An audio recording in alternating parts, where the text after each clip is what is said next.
ভাইপোর অফিসটা কোথায় বলুন একটু? কলকাতাতে ক্যামাক স্ট্রিট। কেন এত রাগ বুঝতে পারছেন ওয়াকাফ আন্দোলনকারীদের? কি বলেন একবার? ক্যামাক স্ট্রিটের জায়গা ওয়াকাফ সম্পত্তি পড়ে গেছে না, অলরেডি পড়ে আছে। কলকাতার ক্যামাক স্ট্রিটের ওয়াকাফ সম্পত্তি লুট করে খাচ্ছে এই তৃণমূলের নেতারা। হাতে আমার একটা কাগজ আছে, 2019 সালে এটা পাবলিশ হয়েছিল, মদের দোকান ওয়াকাফ সম্পত্তির উপরে। কার 2019 সালে পশ্চিমবাংলায় ক্ষমতায় কে আছে এখন? যিনি বলছেন দিল্লিতে গিয়ে আন্দোলন করুন, ওয়াকাফ নিয়ে গুতোগুতি করবেন না, তার দলের লোকেরা ভাড়া দিয়ে খেত। যেখানে সংবিধান ইকুয়ালিটির কথা বলছে, সাম্যের কথা বলছে, নাগরিক অধিকারের কথা বলছে, আপনি যেই ধর্মেরই হতে পারেন না কেন, সংবিধানের 26 নম্বর আর্টিকেল আপনাকে ধর্মচারণের, ধর্মীয় প্রতিষ্ঠানের রক্ষণাবেক্ষণ, তাকে আগলে রাখা, পরিচালনার যেখানে পূর্ণ স্বাধীনতা দিয়েছে। শুধু মুসলিম সম্প্রদায়ের উপরে আজকে আঘাত আসছে, মানে শুধু মুসলিমরা ভাববেন না নিজের উপরে আঘাত, এটা সংবিধানের উপরে আঘাত আসছে। তাই সংবিধানকে রক্ষা করার জন্য কোন মমতা মোদীর কারো কথা শোনার প্রয়োজন নাই। সংবিধান দেখানোর পথে আমরা প্রোটেস্ট করব, আইনি লড়াই করব, আপনার কলকাতা সুপ্রিম কোর্টে, মাঠে ময়দানে শান্তিপূর্ণ লড়াই আমরা চালিয়ে যাব। মমতা ব্যানার্জি বলেছিলেন বেগম রোকেয়া রিসার্চ সেন্টার হবে আর ওয়াকাফ ভবন তৈরি করব। কোথায়? শিয়ালদার পাশে। 2014-15 আশপাশে বলেছিল। দুর্ভাগ্য, যেটা শিলান্যাস করেছিল সেটা এখন অকেজো হয়ে গেছে, আর নতুন একটা ঈদ গাঁথেনি। কিন্তু ওয়াকাফ নিয়ে খুব চিন্তিত। আচ্ছা, কলকাতায় টিপু সুলতান আমরা জানি বিখ্যাত বাদশাহ। টিপু সুলতান তার সম্পত্তি আছে এতে আপনার টালিগঞ্জের দিকে। সেখানে তার টিপু সুলতানের বংশের লোকেরা যে কবরে আছে, ওইখানে কবরের ওপরে বিল্ডিং বানিয়েছে সরকারি সম্পত্তির ভেবে, ওয়াকাফ সম্পত্তির ওপরে। তৃণমূলের আমলে হয়েছে। মোদি না মুসলমানদের ভালো করবে, মোদি না গরিব হিন্দুদের ভালো করবে, এই মোদি শিল্পপতিদের ভালো করবে, তাছাড়া কারো ভালো করবে না, এরা মাথায় রাখবেন। আপনার এলাকার যিনি হিন্দু ভাই আছে, 10 বছর 20 বছর একসাথে উঠা বসা করছি, তাকে বুকে হাত দিয়ে বলতে বলুন, সে যে অবস্থায় ছিল 10 বছর মোদি ক্ষমতায় আসার পরে তার অবস্থার পরিবর্তন হয়েছে না আরো খারাপ জায়গায় গিয়েছে? তাকে জিজ্ঞাসা করুন, তার খারাপ জায়গায় গিয়েছে। কিন্তু দেখুন খোঁজ নিয়ে, রাজনাথ সিং এর ভাইপো এভিয়েশন মিনিস্টার লাস্ট এর আগের বছরে যিনি ছিলেন, তার বড় ছেলে অমিত শাহজির ছেলে জয় শাহজির কোন জায়গায় চলে গিয়েছে। আর আমার পাড়ার হিন্দুর গরিব যিনি রাম কাকার ছেলে, রাম কাকার অবস্থা কোথায়? তলনিতে। ঠিক একইভাবে 2011-এর আগে মুসলমানদের ভালো চেয়েছিল, নওশাদ সিদ্দিকীদের ভালো চেয়েছিল মমতা ব্যানার্জি। খোঁজ নিয়ে দেখুন না যারা বসে আছেন এখানে, মমতা ব্যানার্জির ভাইপো অভিষেক ব্যানার্জি 2011 সালে তার কত সম্পত্তি ছিল, কোন জায়গায় ছিল, আর আপনার ভাইপো কোন জায়গায় ছিল? এই 15 বছর হতে চলেছে, ওরা রকেটের গতিতে বেরিয়ে যাচ্ছে, আর আপনার ভাইপো ভ্যান চালাচ্ছে। ঠিক কথা বলেছে একদম, বুঝতে পারছেন? তো আসা যাক মোদির কাছে। মোদি না হিন্দুর ভালো চাই না মুসলমানের ভালো চাই, মোদি কাদের ভালো চাই জানেন? মোদি ওপেন কল দিচ্ছে। বোঝানোর জন্য বলছি, কলকাতা এয়ারপোর্টটা বেসরকারিকরণ হবে, কে লিজ নেবে? আপনার পাড়ার রাম কাকাকে অফার করছে, আর আদানি আম্বানিদেরকেও বলছে। বলেন আপনার পাড়ার রাম কাকা বা সরস্বতী মা বা ফতেমা মা যে কেউ হতে পারে, সে কলকাতা এয়ারপোর্টটাকে লিজের মতো নেওয়ার মতো ক্ষমতা আছে? কিন্তু বলছে ওপেন টু অল। আমি করছি, ট্রেনকে কিনবে, স্টেশনকে লিজ নেবে, সব বেসরকারিকরণ হয়ে যাচ্ছে। সবাইকে বলছে, নওশাদ সিদ্দিকীকে বলছে দম থাকলে তুমি কেন, বিশ্বজিৎ দাকে বলছে তোমার জন্য অফার আছে, আর আমাদের পার্টির যে একটা ছোট্ট কর্মকর্তা নিমাই মুন্ডা অশোকনগরের, তাকেও বলছে তুমি কি হাওড়া স্টেশনটা ভাড়া নেবে? আর আদানি আম্বানিদেরকে বলছে তুমি কি হাওড়া স্টেশনটা ভাড়া নেবে? বলুন, নিমাই মুন্ডা, বিশ্বজিৎ মাইতি, নওশাদ সিদ্দিকীর ক্ষমতা আছে নিয়ার? তো কে নেবে? ওনার বন্ধুরা নেবে। কিন্তু বোকা সবাইকে বানিয়ে দিচ্ছে। আমি ফিরে আসা যাক এই আইনের দিকটাতে। তো মুসলমানদের ভালো চেয়েছে, আমি একটু খুঁটিয়ে দেখলাম কেমন কেমন ভালো চেয়েছে। কয়েকটা পয়েন্ট বলবো, ছোট থেকে একটু বড়র দিকে যাব। এই আইনে বলা ছিল 1995 সালের যে আইনটা ছিল, বলা ছিল ওয়াকফ সম্পত্তি নিয়ে কেউ দুর্নীতি করলে তার 2 বছর পর্যন্ত জেল হবে।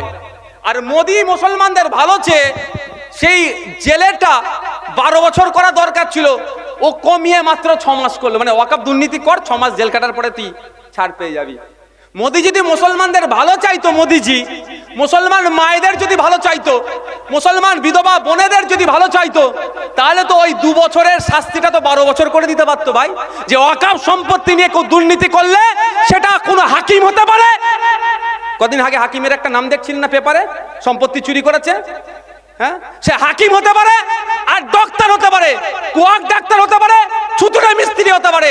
যে বেটা ওয়াকফ সম্পত্তি নিয়ে দুর্নীতি করবে, আমি মোদি মুসলমানদের ভালো চাইছি, তাকে 12 বছর জেলে রাখবো। তাহলে তো শাবাশি দিত নওশাদ সিদ্দিকী।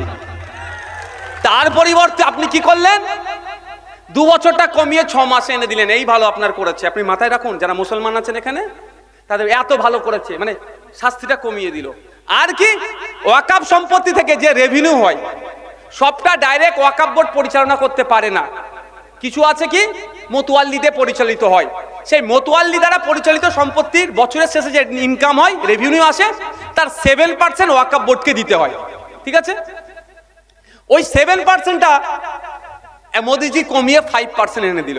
ওই 7% থেকে কি হতো, যদিও এরা লুটে খাচ্ছে, মমতা ব্যানার্জি সরকারের আমলে এসে লুটে খাচ্ছে, লুটে পিটে খাচ্ছে এরা, কিন্তু লুটে পিটে খাচ্ছে বলে সব বন্ধ করতে হবে এটা তো হয় না, হতে পারে। এই লুটাটা বন্ধ করতে হবে। ওই 7% থেকে কি হতো, বিধবা ভাতা, বার্ধক্য ভাতা, মেয়েদের বিয়ের জন্য ওয়াকফ বোর্ড থেকে সহযোগিতা করা, ছেলে মেয়েরা যে পড়াশোনা করছে, ভালো রেজাল্ট করছে, স্কলারশিপ দিও, এইগুলো দেওয়ার ব্যবস্থা ছিল। 7% রেভিনিউ। মোদি এসে ওয়াকফ বোর্ডকে দুর্বল করতে চাইছে। মোদি এসে মুসলমানদের ছেলেরা স্কলারশিপের জন্য আর না টাকা পায়, মুসলমানদের মেয়েরা যাদের বিয়ের জন্য সহযোগিতার পরিমাণ যাতে কমিয়ে দেওয়া যায়, সেই জন্য কি করলো, 5% করে দিল। মোদির এসে তো 14% করা দরকার ছিল। যত বেশি টাকা ওয়াকফ বোর্ডে যাবে, ওয়াকফ বোর্ড তত মুসলমানদের কাজ করবে, তাই তো? এই হচ্ছে মোদির ভালো। মোদি এসে কি ভালো খারাপ করলো, সরি ওর ভাষায় ভালো, আমার ভাষায় খারাপ। কি খারাপ করলো? প্রিন্সিপাল অ্যাক্ট 1995 সালের। এই কারো খারাপ লাগছে ভাই? না, তকবীর দেবো, চলে যাবো, কোনটা করবো ভাই বলো? এখন তো না বলছেন, সবই হলো, তকবীরটা কেন দিলুনি ওয়াকফের মিটিংয়ে? বুঝতে পারছো নি? জুম্মার দিনে তো আপনারা নামাজ পড়তে যান, যারা মসজিদে যান, মুসলমান যারা নামাজে যান, তো নামাজের তকবীর ছাড়া একটা এক্সট্রা তকবীর দেন আপনারা? তাহলে ওয়াকফ মাচামার জন্য এত তকবীর দিচ্ছেন কেন? কে দিয়াচ্ছে? প্রত্যক্ষ পরোক্ষ কারা যুক্ত দেখুন। ওই চাইছে বিশ্বজিৎ দা, এরা যারা আমাদের পাশে আছে সব সরে যাক। এরা মাথায় রাখবেন, ঈদের নামাজে যাই বা 5 ওয়াক্ত নামাজে যাই, নামাজের মধ্যে তকবীর ছাড়া কোনো জায়গায় তকবীর দেন? হ্যাঁ, তাহলে এখন এত ঘন ঘন তকবীর দিয়াচ্ছে কেন? বুঝতে হবে আপনাকে, এটা মোদির চাল, এটা মোদির চাল। মোদি চাইছে বেশি বেশি তকবীর দেবে, হিন্দু মুসলমান আলাদা হয়ে যাবে। আর হিন্দু মুসলমান আলাদা করতে পারলে ওর বন্ধুদেরকে এই সম্পত্তিগুলো তুলে দিতে পারবে। এবার আপনি ভাবুন, মোদির চালকে ফেলিওর করবেন না সাকসেস করবেন, না আপনাদের উপর নির্ভর করছে। যাক, আসা যাক ফিরে। 107 সেকশন 107 ছিল, যে সেকশনে বলা ছিল লিমিটেশন অ্যাক্ট এর ক্ষেত্রে প্রযোজ্য নয়। ইন্ডিয়ান লিমিটেশন অ্যাক্ট 1963, 1963 সালে ভারতবর্ষে একটা লিমিটেশন অ্যাক্ট তৈরি হয়েছে। এটা অর্ডিনারি অ্যাক্ট, অনেক কিছু আছে, তার মধ্যে জাস্ট আমি বলছি। এই জায়গার একটা কেউ মালিক, তো এই জায়গাটার এই মালিকটা যে কেউ হতে পারে। আমি যদি 12 বছর এই জায়গার কোনো একটা কোণে বসে ব্যবসা বাণিজ্য করছি বা যা ঘরপর করে থাকছি, তাহলে জায়গার মালিক থেকে যাচ্ছে, কিন্তু সত্তার মালিক আমি হয়ে গেলাম। এটা লিমিটেশন অ্যাক্ট অনুযায়ী। তো আজ পর্যন্ত ভারতবর্ষের কোন ধর্মীয় সম্পত্তিতে 12 বছর কেন, 22 বছর কেন, 42 বছর কেউ থাকলেও লিমিটেশন অ্যাক্ট প্রযোজ্য ছিল না। এই যে চাকলার ধামের যদি কেউ সম্পত্তির ওপরে 22 বছর ধরে বসবাস করে, চাকলা ধাম যে কোনো সময় তাকে তুলে দিতে পারবে, ওটা মামলা করলেও মামলা টিকবে না। এটা ওয়াকফের ক্ষেত্রেও ছিল, এটা ওয়াকফের ক্ষেত্রেও ছিল, কিন্তু মোদি আপনার ভালো চেয়ে ওই আইনটা তুলে দিল। মানে কেউ যদি এখন ডিমান্ড করে, এই আমাদের এই তোমার পিয়ারুল ভাই, তোমার এলাকার যে মাজারের হারুয়া পীর গোরাচাঁদ রহমতুল্লাহ আলাইহির মাজারের যে সম্পত্তি 1000 বিঘা, 1000 বিঘা দখল করে রেখে দিয়েছে, 100 বিঘাও নাই। কিন্তু আইন এতদিন পর্যন্ত ছিল যে কোনো সময় বাকি 900 বিঘা জায়গা আমরা বুলডোজার দিয়ে হোক আর আইনের মাধ্যমে বলছি আমরা নিতে পারবো, ফিরিয়ে আসবে। কিন্তু মোদিজি ওই 900 বিঘাটা না আর আসে, তার জন্য লিমিটেশন একটা অমিট করে দিল। অর্থাৎ অর্ডিনারি সাধারণ মানুষের লোকের জায়গার উপরে যে আইনটা ছিল, যে আইন প্রযোজ্য, ওয়াকাফের সম্পত্তির উপরও সেই আইন প্রযোজ্য। এবার আমরা বিরোধিতা কেন করছি? আমাদের বিরোধিতা করার এটাই কারণ, এটা ধর্মনিরপেক্ষ রাষ্ট্র। গির্জার সম্পত্তির উপরে যদি লিমিটেশন অ্যাক্ট প্রযোজ্য না হয়, যদি আমাদের ধামের সম্পত্তির উপরে, মন্দিরের সম্পত্তির উপরে লিমিটেশন অ্যাক্ট নাই, গুরুদুয়ারা সম্পত্তির উপরে লিমিটেশন অ্যাক্ট নাই, তাহলে আপনি ওয়াকাফের উপরে কেন লিমিটেশন অ্যাক্টটা আপনি চাপ করছেন? বুঝতে পারছেন না? তাহলে মোদি এখানে অন্যায় করছে। মোদি কি করছে?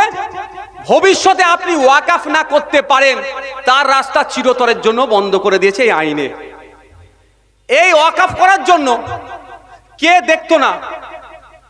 ওয়াকাফ করার জন্য কে ওয়াকাফ করছে দেখতো না।